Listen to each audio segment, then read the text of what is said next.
how Korey made over $165,000 in less than 6 months in wholesaling real estate at the age of 27 years old.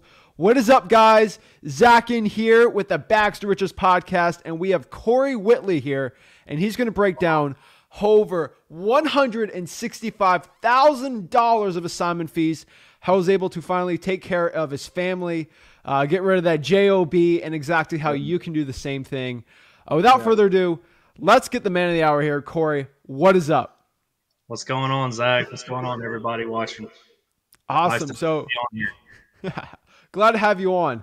Everyone's seen Korey in the comments on the YouTube lives and everything, you know, from like 6 months ago, you were in there asking questions on the one-on-ones, and you basically went on those one-on-ones almost every single week, and you got advice from me and Rick for free, and eventually you got that first deal, second, third, and just where you're at now. So tell me a little bit about your journey. Like, tell me where you come from, your background, and your first deal. Well, so a little bit where I come from, I grew up Northeast Tennessee, and that's my market, and nobody in my family is in real estate. Everybody is just your average Joe, blue collar worker, you know, nothing special, no money in my family.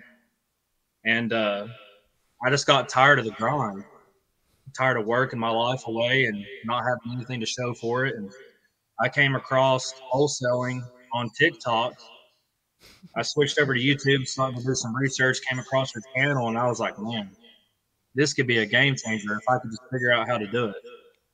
And the whole thing was I was seeing other channels, and they were just pushing a course, and I'm like, man, I don't have the $5,000, $7,000 to learn how to do this. If I could just figure out how to do it.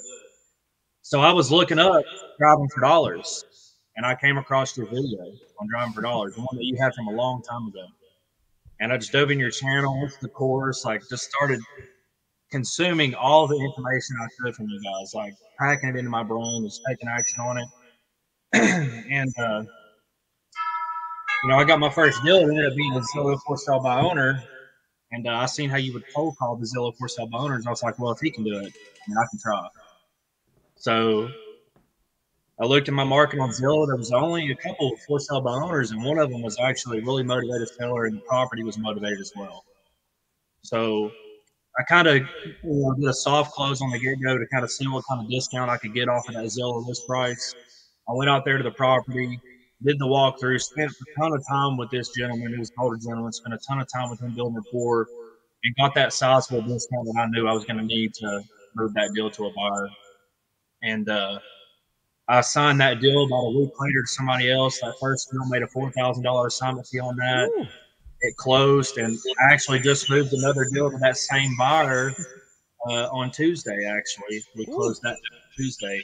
So me and that buyer, it's kind of crazy how it worked out. That was my first wholesale deal, and that was his first investment property deal.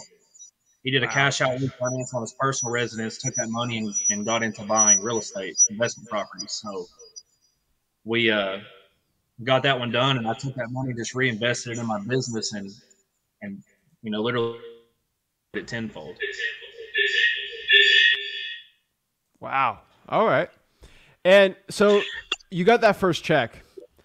How did you find the title company for that deal? I literally just pulled up on Google title companies around me and started calling them. Perfect. And there was a bunch of them that said, no, that we're not going to do that. We don't deal with that. But I found one that did. And I used them on that transaction. And then afterwards, I got more connected with some other investors, and they referred me to another agency that I've been using ever since then. And they did a good job for me. But, you know, just like you guys talk about in the videos, it's cold calling those title companies and the key questions that you need to ask them. That's exactly what I did, and it worked in that title company to handle that transaction perfectly fine. Wow. And what happened when you got that check? Like, how did that feel, that first deal? Oh, man, it was a rush, man. I was like, I remember I went to that closing because it was my first deal, and I felt like, you know, maybe I just needed to be there to make sure, hold it together, make sure everything went through. So I went there, and I was sitting at the table. Everybody signed. They handed me my check, and I was like, heart was beating a mile a minute, and I remember the bank was like probably 10 minutes down the road, and I just couldn't get there quick enough. I called my wife afterwards. I said, the check's in the bank. Let's go out to eat when I get home. So Awesome. it was a game. It was a life changing moment for me because from that point forward, like just that feeling of proof of concept and knowing that it works, I was hooked. I was Wow. all in. And what job were you working back then? I was working at a manufacturing plant that made glass. It was a glass plant, and I worked on Wow. an assembly line. Oh my And gosh. I made more money on that one check than I would have made for an entire month at my job. Wow.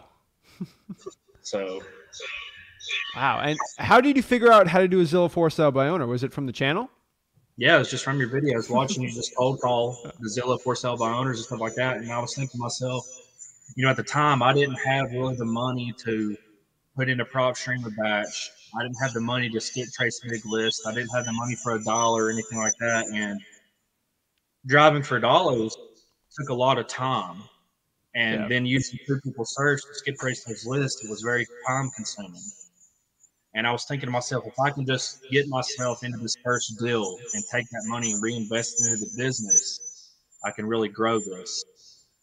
So I remember watching you cold call the Zillow for sale by owners, and I remember these people you was talking to them, and I was like, man, you could easily convert these into a deal. So that's what I did. I just literally followed the advice from your channel, looked on Zillow, and found a property. The gentleman was a landlord. He had about 9 other rental properties, and we've closed a couple of his other houses since then. But he had some tenants in there. They moved out, completely destroyed the place. He had a full rehab, and he was an older guy, didn't have the means to, health wise, to do the work himself, and he just wanted out from underneath it, just wanted to sell the house. So Wow. I went there, followed all your advice on the appointment, used the contracts that you get for free, literally used everything like your whole blueprint, like a turnkey system, used it all, and it got me a check in the hands. Beautiful. So let's talk about that second, third, fourth deal. Like after you got that Okay. first deal. So how long from you starting that cold call till you got that contract On with the those? on the first deal. Yeah. So I called him. I think it was on a Thursday. I went there on a Saturday, and we signed the contract on the spot. Wow. Wow. And how long were you basically in wholesaling at that time when you got that first check? I started following your channel and trying to consume all the knowledge I possibly could. I would say around the beginning of November. Wow. So I probably could have taken action a lot sooner, but for me, I don't want to say afraid, but I just wanted to make sure I knew what I was doing before I went out there and started doing it. Yeah. So I spent a lot of time just gathering knowledge and information, and then I finally started taking action. But from the time I started taking action to when I landed that first contract, probably about 2 weeks. It's insane. Yeah. Let's talk about the second deal. Like, so you made Okay. more money than an entire month. What happened Yeah. the second deal? So I took that money that I got from that, and I was like, okay, so now I can invest in like PropStream or Batch. Me and my business, I use both. Uh, Personal preference, really, they both work great. But I took that money and I rolled it into the software that I knew I was going to need to make this a lot easier for me. And I just started driving for dollars. I got PropStream, so I got the PropStream Drive app. So I just started going out driving for dollars, building these lists, getting literally as many properties as I could in a day. At that time, I was going out multiple times a week, and I tried to pull at least 100 to 150 properties a day, which, sometimes it took me a little bit amount of time. But I was skip tracing those lists and just cold calling them with Google Voice. And that method right there alone landed me my next 3 deals off of that. Wow. But I noticed once I started diving into each one of these deals that I could have got them in a little bit easier way. Yeah. The third one was on the code violations list. The fourth one was the tax delinquency. I came across those properties just driving for dollars, but I could have saved myself that time and energy by just pulling those government lists that you push so hard. Yeah. But at the time, I wasn't able to successfully get those lists gave to me, which I've soon got them now. But driving for dollars, it works. It's one of my main methods. I love driving for Yeah. dollars. I go out, I find these motivated properties. If I can get, the main thing with that is just getting in contact with these sellers. If I get in contact with these sellers, if they're looking to sell, I can convert it into a deal. Oh yeah. The second deal, it closed less than a month after my first one.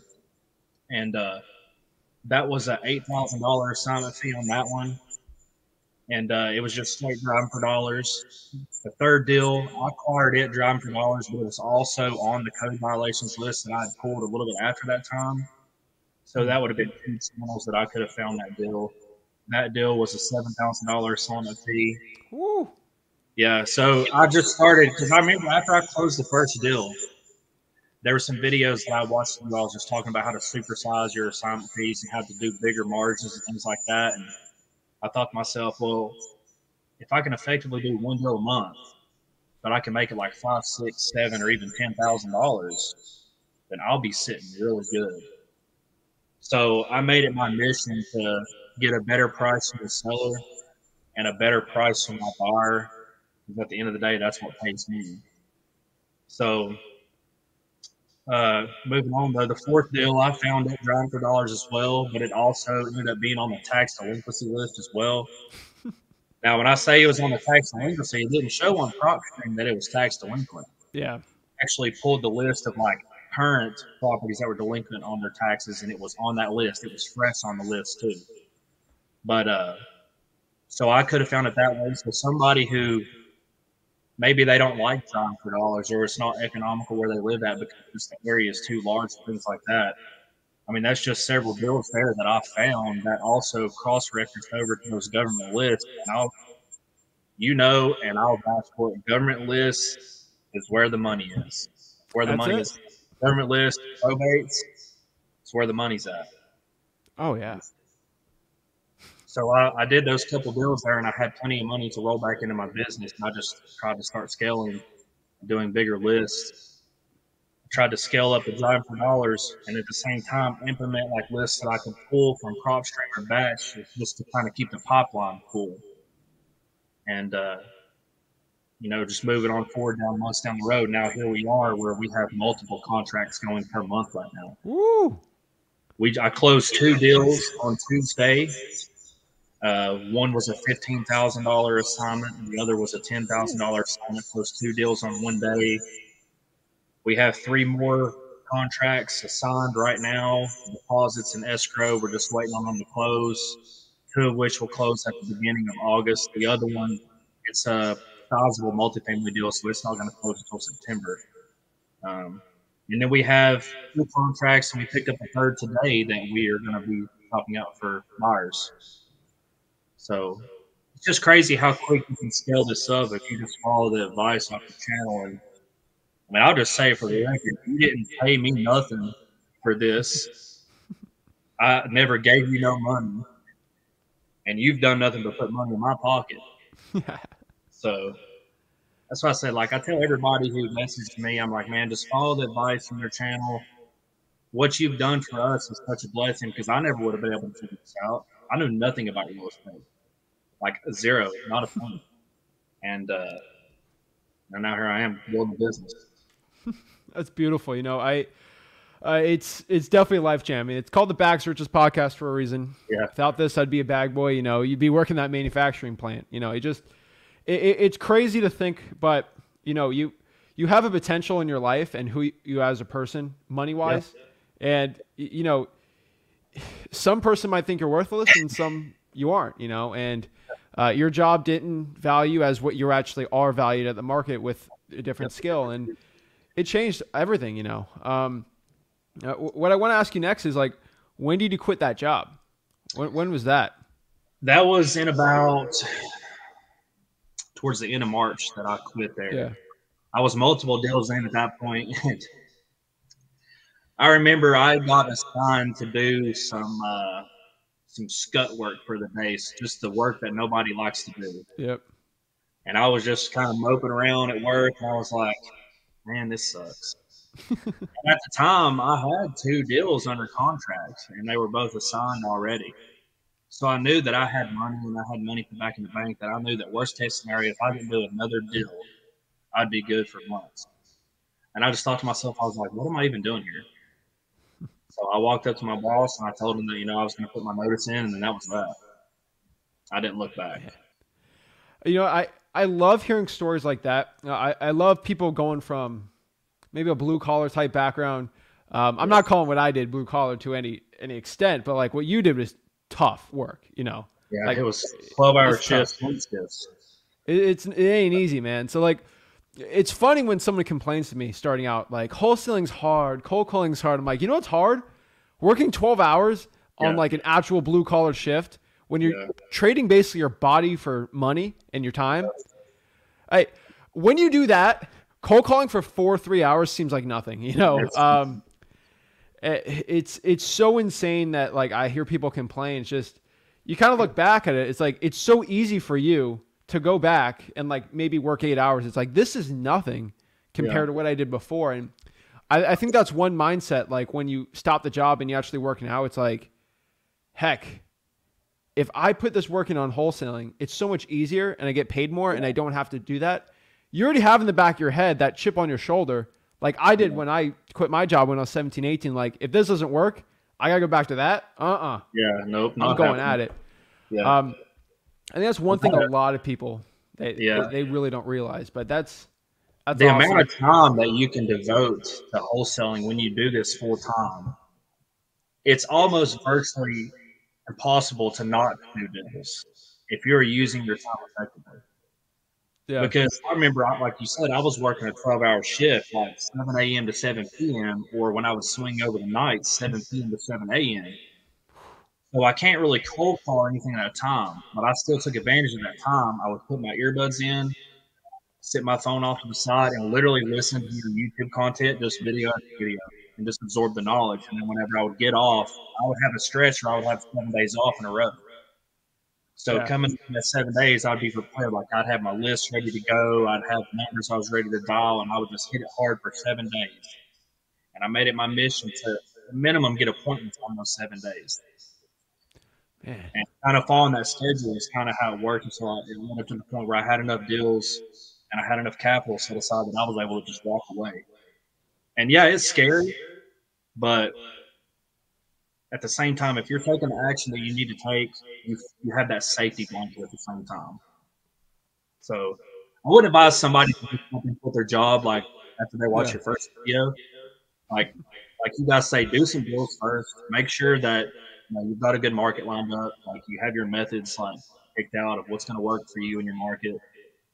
And once you got some money set aside that you're not going to go hungry if you don't get a deal, then just dive all in and use that additional time that you gain to just scale your business and do more deals.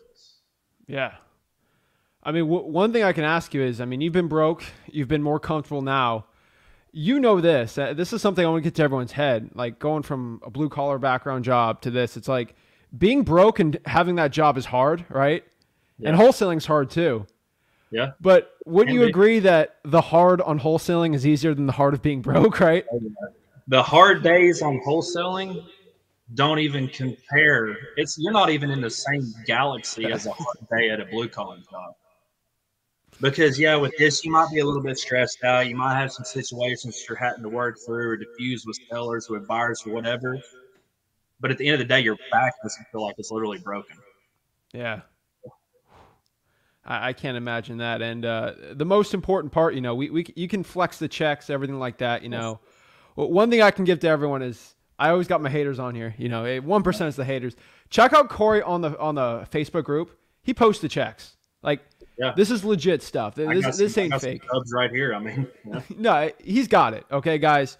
But the one thing is, he can post the checks. We can show you. It's sexy, right? Hundreds of thousands of dollars of assignment fees. But the biggest flex I can give to you, the biggest thing is like, how does your family life change? Because you have kids, you're married.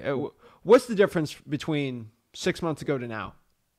6 months ago, if I wanted to, say, load the kids and the wife up in the car and we wanted to go out of town for a couple of days, that was something that we had to plan a couple months in advance.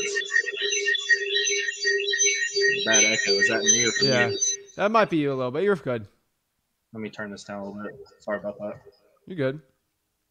So now, if I want to go out of town for a couple of days, if I wake up and I feel that urge, I can do it. How I flex my money from doing this is not by, having the nice cars and the gold chains and all that stuff. I flex that by I can take my kids to the store and I can buy them whatever they ask me for.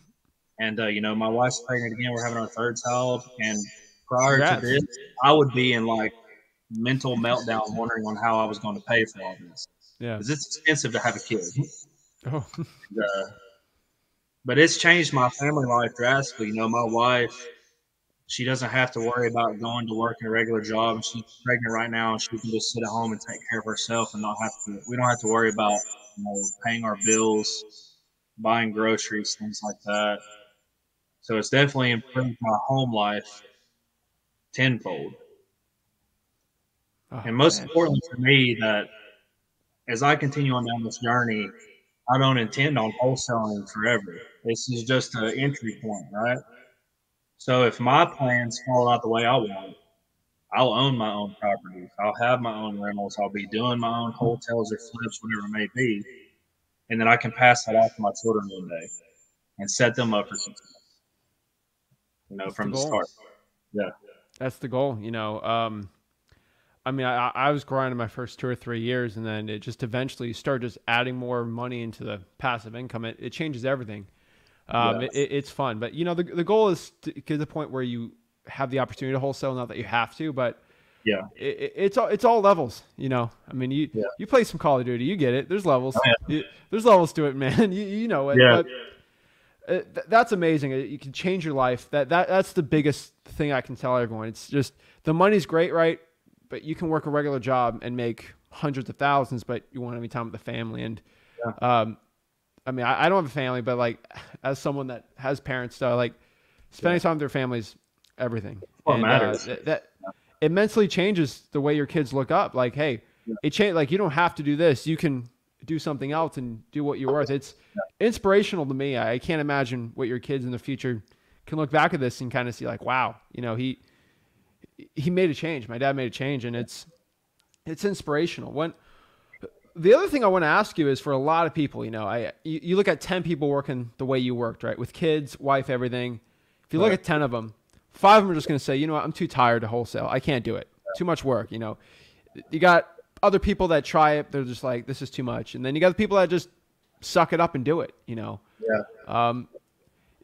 The one thing I want to ask you is that I think you know the answer, but like that moment where you're working that job, you got your family, and then you're wholesaling, that doesn't last forever, right? Like you No. get to the point where you stop the job and you can kind of, you're better, right? It gets to a point you're like, it's costing me money to be here. Yeah. And So that was for me. I was like, man, it's costing me money to be here because I could be marketing for like an additional 10 hours a day. So I was just like, literally, like I said, I was at work and I was like, what am I even doing here right now? I went and told him I was done. Wow. That's awesome. And do you have like any sales experience? No, I wouldn't say really sales experience. Like I've always worked like a blue collar job. Like before I started working at the plant I was working at when I started wholesaling, I worked in the oil field for years. Oh. And for a large oil field company. So out in the field, 12-hour shifts plus, away from home for 2 weeks at a time. And then prior to that, I've just always worked like a blue collar job at plants and stuff like that. There's a lot of plants around here. So I never like sold cars or sold insurance policies. No, I never did anything like that. No sales experience. So for me to be able to go from like, I wasn't really a shy person to begin with, but I wasn't the best at like speaking to new people and things like that. So I had to just literally like follow what you teach and the techniques about cold calling and how to talk to these people and the 4 pillars and all that. I literally just had to take that, mold it into something that would work for me, and take action with it, make it work. Wow. No sales. Awesome. So if you have no sales experience, if some people think how do you talk to sellers, right? Like, what's your conversation like starting out now? It's like, obviously you're not like a refined salesperson. Me neither. Yeah. Like, how do you get that skill set to talk to a seller and get a good deal? So see, I literally just follow the script that you get. Yeah. If I'm cold calling, I cold call people and I'll switch between 1 or 2 things. If they answer and they sound like they're a really just nice person, I'll be like, hey, is this so-and-so? And if they say, yeah, I'll just tell them like, I'm just reaching out to you about your property at 123 Main Street. My partner and I, we bought some houses around there. We're looking to buy some more. Would you be interested in selling? I either do that or I literally do like what you say, like, hey, is this the owner of 123 Main Street? They say yes. I put that little pitch in there about, we bought some houses in the area and we're looking to buy more. Are you interested in selling? I put that extra little pitch in between there just to get a lengthen that call a little bit. That way, if I'm just cycling through, it keeps the numbers from getting flagged if you have a little bit longer duration, like 20 to 30 seconds per answer, versus just like, hey, is this the owner of? Are you looking to sell? No, and they hang up. For me, that's one word for me to help me get a little bit more time out of my numbers before they get flagged and I have to recycle new numbers. But it's just a personal preference because you don't want to sound like a robot. Yeah. You just want to sound like you're just a regular guy calling somebody. You've invested in some properties in that area. You've seen theirs. Are they looking to sell it? Because I get this response from sellers every single day. They get called, they get texted, they get letters from the people. Are you interested in an all cash offer? Blah, blah, blah. And they don't want to deal with that. Yeah. They don't want to hear that. They don't want to deal with that. If they're going to sell, they're going to sell to somebody that they feel like is just your average Joe wanting to buy some more properties. And that's what That's it.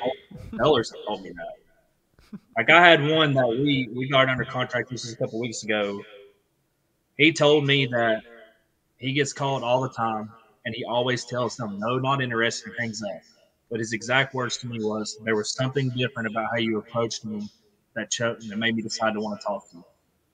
And it's nothing special. It's just exactly how you know it in the course. Like build your rapport, go over the 4 pillars, make sure that there's true motivation there to sell.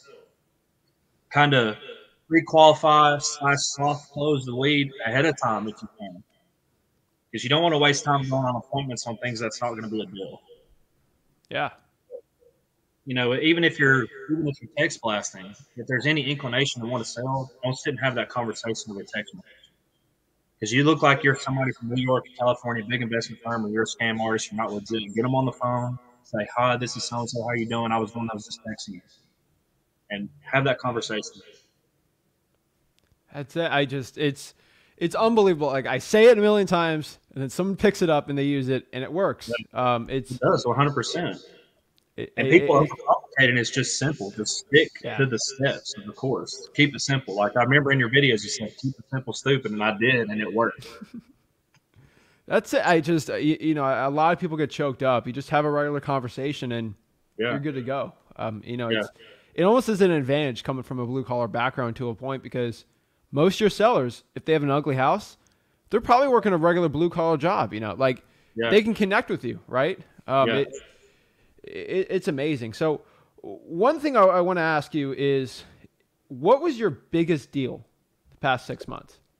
It was on a quadplex that we assigned for a $37,000 assignment fee. Now that's actually closed. We have a sizable multifamily deal. It's supposed to close in September. If it goes through, we'll disclose that amount once it closes, but it will be substantial. Oh man! But closed deal money in the bank to date was the $37,000. I talked to you about that at the time, and that was look, people, that was nothing special. I was literally one morning, I dropped the kids off to school, and I was like, I'm gonna drive for dollars for a little bit here.